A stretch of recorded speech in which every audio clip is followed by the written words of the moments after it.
만들어지면요, 공간은 저절로 넓어지게 되어 있어요.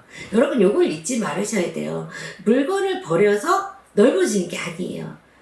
안녕하세요. 더 프레젠트의 공간 에디터 손희승입니다.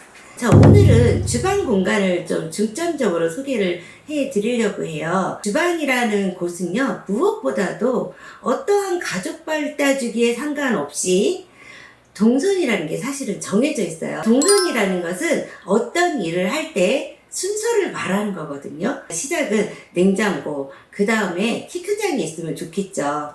그래야 거기에 뭐 오븐이라든가 밥통이라든가 이런 것들이 들어가고, 뭐 또 실온 보관식품 같은 것도 넣어놓으면 되게 좋은데요. 어쨌든 첫 번째가 준비대예요. 그리고 그 다음에 개수대. 재료를 꺼내서 개수대에서 씻고 다듬고, 그 다음에 조리대라는 곳에서 양념을 하는 거예요. 그 다음에 가열대라는 곳에서 끓이고 볶고 지지고, 이렇게 해서 배선대에서 일품 요리면 접시에 담아서 식탁으로 나가는 거예요. 이게 바로 동선이죠. 이 순서대로 되어 있지 않는 경우들이 사실은 굉장히 많아요. 자, 이런 상황에 어떻게 하냐면요, 첫 번째는요, 그 작업대의 용도에 맞는 물건을 넣는 거, 이게 바로 물건의 제자리예요. 자, 거실과 주방과는 좀 연결 개념이 있죠. 근데 결코 작은 주방은 아니에요. 근데 이럴 때 많이 실수하시는 부분들이 뭐냐면요, 주방이 작다고 생각을 해서 자꾸 뭔가를 덧대요. 가장 중요한 건 뭘까요? 주방의 동선에 맞는 물건을 수납을 해 드리는 거예요. 시댁이 요리할 수 있는 공간은 개수대와 가열대 사이에 이 공간밖에 없어요. 손님이 왔을 때는 혼자서 다 감당하기에는 너무나 작은 공간이죠. 그래서 제가 선택했던 방법은 이 댁이 원래 식탁 옆에 있었던 가구, 그래서 이 가구를 분해를 했어요.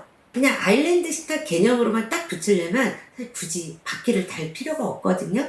그런데 제일 성능이 좋은 바퀴를 5개를 여기다 달았어요. 평소에는 식탁 앞에다 놓고 그냥 아일랜드 식탁처럼 놓고 편리하게 사용을 하다가 손님들이 왔을 때는 얘를 싱크대 옆으로 갖고 와서 조리대의 연장선으로 사용을 하셔도 되고요. 근데 무조건 이렇게 하는 게 아니에요. 이런 아이디어는 어디에서 떠오르는 거냐면요, 이 공간을 사용하는 고객님의 일상이에요. 그리고 싱크대 맨 끝쪽에 있던 가구들은 이제 빼내고요, 원래 싱크대 위에다가 오븐을 놨어요. 오븐은 여러분들도 알다시피 열이 어마무지하게 발생해요. 그래서 창문도 있고 좀 순환이 되는 쪽에 오븐을 놨어요. 자, 그럼 이 자리에 오븐과 관련된 그러한 용품들이 들어가주면 되겠죠. 개수대가 그 아래에 뭐 정수기 모터도 있고 뭣도 있고 보일러도 있고 해서 사실 사용할 수 있는 공간이 없어요.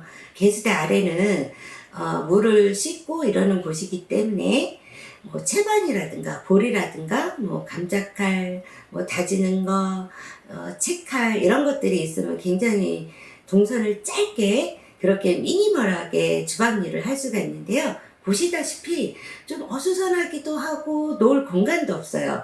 그래서 그 오븐 놨던 그 자리에 오븐 관련된 용품들과 이곳에 채반과 볼, 이런 걸 넣었어요. 바로 개수대 옆이니까 동선이 그렇게 먼 건 아니죠. 자, 바로 이게 동선의 미니멀이에요. 여러분, 이게 미니멀 라이프예요. 물건 많다고 막 뭐 버리고 몇 개밖에 없지만 엉뚱한 곳에 넣어놓으면 찾으러 다니냐고 정말 일하기가 힘들어지거든요.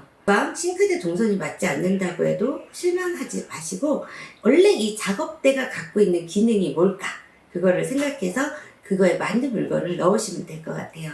그리고 이 댁의 개수대 아래에는, 그래서 하나는 도어에 달아서 지퍼백 같은 거, 립이라든가 쿠킹 오일, 종이 오일 뭐 이런 거 있어요. 이걸 또 한 안쪽에다가 직각으로 설치를 하면 되게 꺼내기가 불편하겠죠? 사선으로 해주시면 앞에서 꺼내 쓰는데 하나도 불편하지가 않아요. 그 위에는 데일리 그릇 넣어주시면 되고요. 그쵸? 손님들 오시면 이왕이면 또 예쁜 컵, 예쁜 유리 그릇 요런데 또 사용하면 더 기분 좋죠? 근데 어디 놓으면 좋을까요? 당연히 정수기가 설치가 되어 있는 거. 그리고 마지막으로 냄비와 프라이팬 좀 더 똑똑하게 수납하는 방법은요, 자, 이왕이면 프라이팬을 하부 공간의 아래쪽에 수납을 해주세요. 왜냐면 세로로 딱 수납을 해서요, 이렇게 손잡이가 바닥으로 내려가야 여러분이 쉽게 꺼내실 수가 있거든요. 그리고 냄비는 위에 확장형 하셔서 이렇게 한 번에 꺼낼 수 있게끔 하시면 돼요. 프라이팬 정리하실 때 여러 개 있으신 분들은 확장형이라는 수납 도구가 있어요. 이걸 사용하시면 되게 편리해요.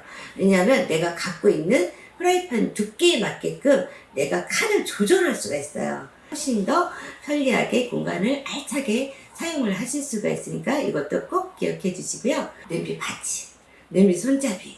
근데 이게 뭐 또 서랍을 멀리 넣어놓으면 찾으러 다녀야 되잖아요. 그래서 싱크대 도어에다가 이렇게 또 바구니 크지 않아도 돼요. 조그만한 거 하나 설치해서 여기다 넣어주면 바로바로 꺼내서 사용할 수 있겠죠? 또 이거하고 연관된 게 뭐가 있을까요? 바로 조리도구예요. 그래서 사용하시는 것만 이렇게 도어에다 걸어놓고 사용을 하시면 너무너무 편리하게 사용을 하시겠죠? 그리고 이때 그 키 큰 장을 따로 설치를 하셨는데 너무 아까웠어요. 기존에는 이렇게 뭐 그냥 식재료도 넣어 놓으시고 컵도 넣어 놓으시고 뭐 이랬는데 굉장히 보기에 좀 어수선하잖아요. 크기가 작은 것들은 한 공간에 서랍을 열었을 때 한눈에 보이는 게 제일 좋아요. 근데 서랍이 없어요. 그래서 어쩔 수 없이 싱크대에 있는 서랍으로 커피를 수납을 해 드리고요. 이곳에는 그래도 커피포트, 토스터기 이러한 것들이 모이게 되고 그 위에 컵 그리고 텀블러 사용하는 거 이렇게 모아드렸거든요. 가장 중요한 게 뭐냐면요. 요리할 때 양념이에요. 부피가 어떤 건 이만하고 어떤 건 요만하고 어떤 건 요만하고 그래서 정말 여러 군데 놓고 사용을 하세요. 한 곳에 쫙. 네, 그래서 이게 인출식이에요. 앞으로 빼면 다 나오거든요. 모든 걸 한눈에 볼 수가 있어요. 물건을 버려서 넓어지는 게 아니에요. 끝에 그 오븐이 올려져 있었던 공방에서 짜왔던 가구는요. 바로 옆에 있는 발코니로 보냈어요. 여기도 처음에 공방에서 이렇게 수납장을 짜서 올려놨지만 사실 무용 짐을 도 삶아서 쓰시고 막 이러는 분인데 그러한 것들이 들어가지가 않아요. 그래서 그걸 철거를 하고 여기 스피드랙을 설치를 한 다음에 사용하는 세제 놓아드리고 위에 공간은 일부러 칸막이를 안 했어요. 왜냐면 또 사용하다 보면 더 높은 물건이 들어올 수도 있거든요. 가벼우면서 부피가 큰 것들은 위에 놓아드리고요. 공방에서 만들어 온 거는 여기에다 실온 보관식품들 여기에 쫙 모아드렸어요. 너무너무 쉽지 않아요? 이 기준이 뭐라고요? 이 공간을 사용하는 일상을 보면 돼요. 이미 다 보이게 됐어요.